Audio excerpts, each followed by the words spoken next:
I'm really glad you. And this is not going to be in the slide, but can I talk about the way Mormons misuse my content, specifically on the divine council? Here, Observe carefully. I've done this 100 times, and of course, this will be a time where it doesn't work. I'm typing my last name in there. This is Google. We all know what Google is.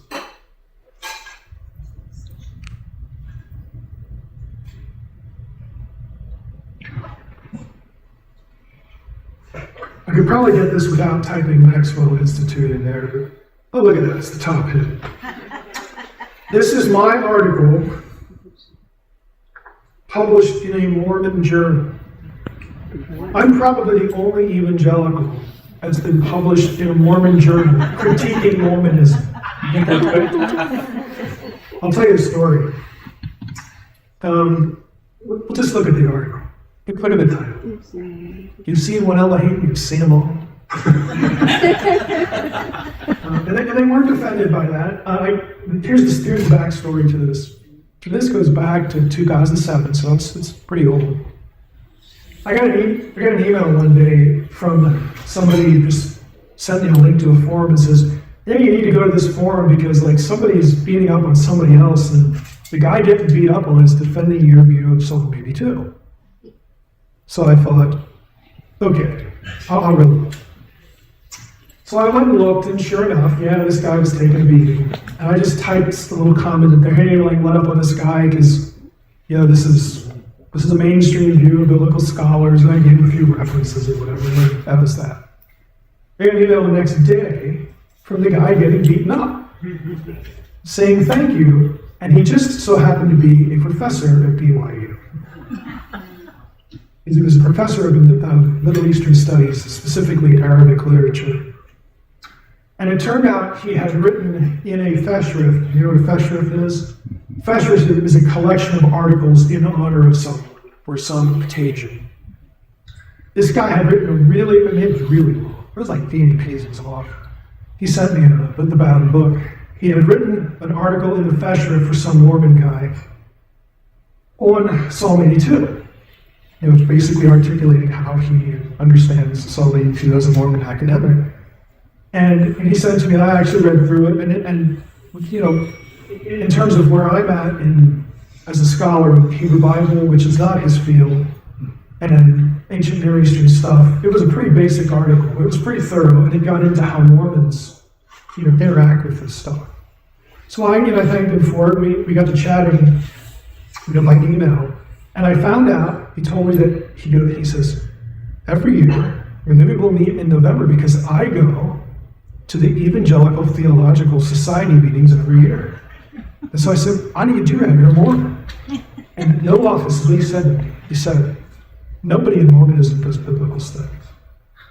He said, those of us who care depend on God. that's really. So I said, well, it's funny that you say that, because this year at the meetings, I'm going to be reading a paper entitled That. Yes, because I'm going to be there. I would not miss that for the world. So November rolls around, get in the room, and his name's Dan. He comes up to me and introduces himself. And I read the paper there, and afterwards he said, yeah, it was really good. I learned a lot, and it's making me, think about a lot of things, and I'm so glad I came. Would it be okay if we published that? And I said, you want to publish that in like a Mormon thing? And he goes, yeah. And I said, well, let me ask my boss. And I said, I think it'll be okay, but I've got a condition. He said, what's that? I said, you have to make it clear in the journal somewhere that I'm not a Mormon. I'm an evangelical. That's the problem. We'll do that. He goes, and he says, what I want to do is I want to publish this, and then we're going to have a Mormon scholar that I met later the next year at the academic meetings, who was at the time a PhD student at Brandeis from Massachusetts. So we'll have, his name's Dave. Will Dave respond to your article in the same journal? And I said, can I respond to Dave? We said, yeah, that'll be no problem either. So I'm thinking, like, this is just crazy talk. You know, like do you understand what you're saying here? But he was true to his word. It was just a wonderful editorial process. They didn't shake anything, didn't quibble about anything. I got to read Dave's essay ahead of time and respond to it. Now, if you read all 3 articles, if you Google the whole issue, like if you do Farms Review 18/1/2007, you get the whole issue. They're all online for free.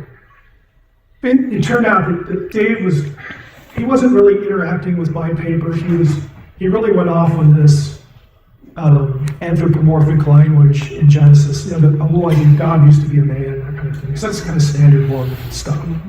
So he wasn't objecting to anything to divine counsel. He actually did his dissertation in Amos. I don't think he did other than something else, but he has a published article on Amos 3, which is a divine counsel passage. And it's actually pretty good article. So he didn't object to any of that. And then my last response to him was like, well, if you read these 2 articles, it's very clear that here are the things that are different. And these are the points where if we're going to have dialogue here, this is what we should be talking about. And so that was the issue. But they actually, yes, they published me in their journal critiquing them. Now, whenever I get the email, are you the Mormon? Did you realize what Mormons are doing with your work? It's like, yeah, I realize that, but show your friends who think that I'm agreeing with Mormons, show them this. If they want information, they'll go home disappointed. If they don't want information, nothing I say is going to matter. They're just going to say what they want to say. So I'm interested in the ones who actually want to learn something. And see, here's the difference in a nutshell. Yes, Psalm 82 is a very clear example of divine plurality. Psalm 82:1, Elohim, Nitzah Ba'adat El. Elohim, singular, capital G-O-D. Why is it singular, Mike? Just because you want it to be? No, because Nitzah is a singular participle. It's grammar.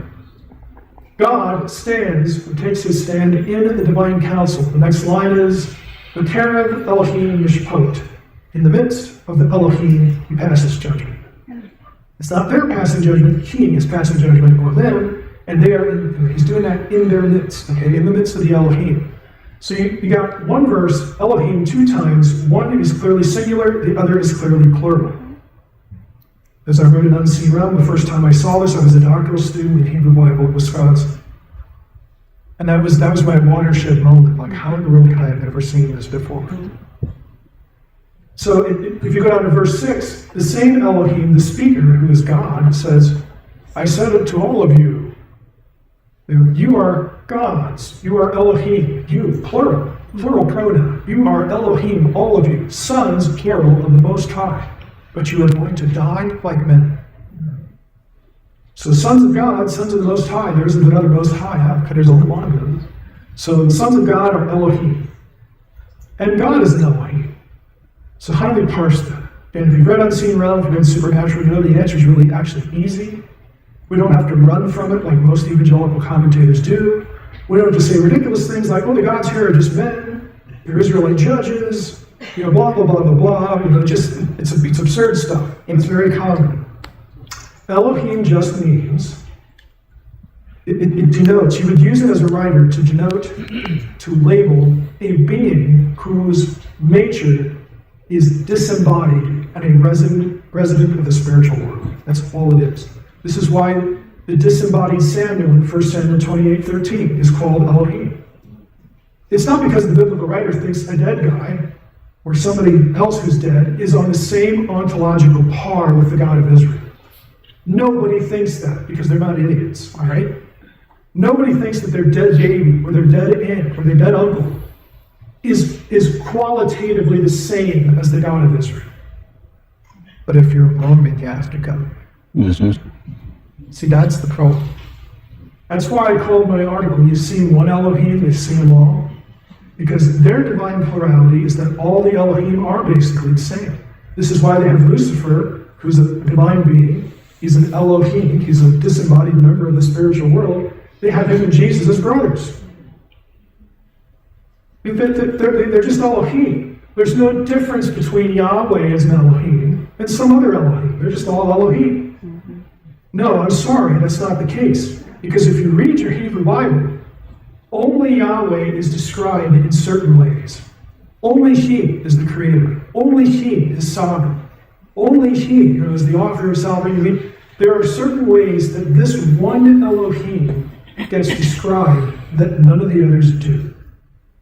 So we get the uniqueness of Yahweh, which destroys the Mormon understanding of Psalm 82, since they're all 6 of one, half dozen others, seen when you see law. We get the distinctness of Yahweh not by virtue of the word Elohim. We get that theology from the way this one Elohim is described in a whole bunch of passages. So you've got to ignore how God is described in distinction from other Elohim to hold Mormon theology. That's what you have to do. So, and I go through that in this article. I do it nicely. I mean, they published it. I took, how many of you heard, this is like a Bigfoot sighting. Have any of you listened or watched my sermon online? See, it is like a Bigfoot sighting. I have preached one time since 2004. Okay, one time. So I got asked to do it about a year ago. And the title of it was, Pharaoh, the title of the thing. But it was about the nature of the gospel. While we were sinners. That was the title of it. And I opened the sermon with a story of another conversation I had with the same worldly guy. And it went like this. So this is the paper, we're going to other papers at the conference, and so we decided we're going to have lunch together. So we sit down, we start lunch, and he says, and he was sincere. He says, well, I'm a Mormon, and you're an evangelical. Am I going to hell? That was his question. Bon appetit.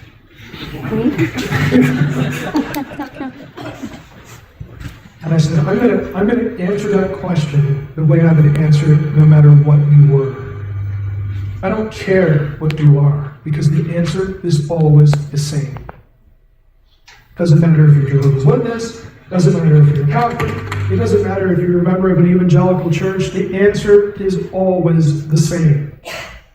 If you can look me in the eye and tell me that you are depending exclusively on the work of Jesus on the cross, that is what your faith is in, for the forgiveness of sins and to have everlasting life, you are in. Because that's the gospel. Is that what you believe? He looked at me and he said, I'm not completely sure, but I think I could say that. I know Mormon, I'm not an expert in Mormon theology, but I know enough of it to know that a lot of that depends on how you parse certain terms. Okay, but at the end of the day, I mean, we could have gone into how do you parse this and how do you parse that and stuff like that. I just encourage you to really think about that. At the end of the day, when you have conversations with them, at some point, if they keep telling you, yes, I believe this, they might be really messed up in their theology, but they might actually believe the gospel. Church history is filled with people who believe many things, but they were very clear on the gospel. Is he in that category? I don't know. In David. When I first became a believer, I didn't know anything theological. You could have told me the gospel and then handed me some track on some weird idea. Oh, great, that's a good one. Yeah, I got it. I mean, I wouldn't have known any of it.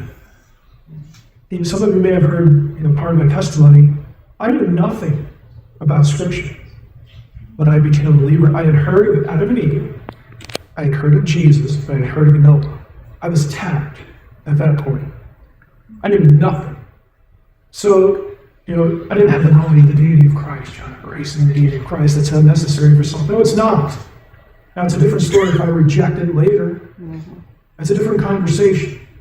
And as far as what I knew, what I'd even been exposed to, this is why I did my sermon while we were getting serious, because I used Mayhem and the leper. The whole cosmic geography thing from 2 Kings 5. What does Naaman know after he's healed at the word of Elisha? I know now that Yahweh is the God of gods. And from this point forward, I will sacrifice to no other. Can I take some dirt back? And that's the conversation. And Elisha's like, that'll work, whatever. Take as much as you can carry. Now the point is, Naaman will never read Torah as far as we can. He's going back to Syria. He's never going to observe a Jewish festival. He's not going to get circumcised. He's not going to do any of this stuff. But what he does know, he knows 99, he knows 1% of the stuff he should know. The other 99% isn't going to be a factor in his life at all, but he knows the most important thing.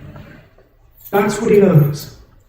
So why does Jesus use him and the widow of Zarephath as examples of faith when he's talking to the Pharisees after what her sermon was about? He uses two pagans that know nothing. He could have used Abraham. He could have used Moses. He uses Naaman the leper and the widow of Zarephath. It's pretty astonishing when you think about it. And if Naaman and the widow are good enough for Jesus as examples of faith, they're good enough for me. Okay? Good enough. So I don't know necessarily what bucket to put somebody in, which is why I answered him the same way. I'd answer it to anybody. This is what you need to believe. And only you can tell me if you believe it or not. I can't crawl inside your head and figure that out for you. If you question, you can continue the conversation, all that stuff. But that's where this was born. Will this be other questions? Okay. Yes.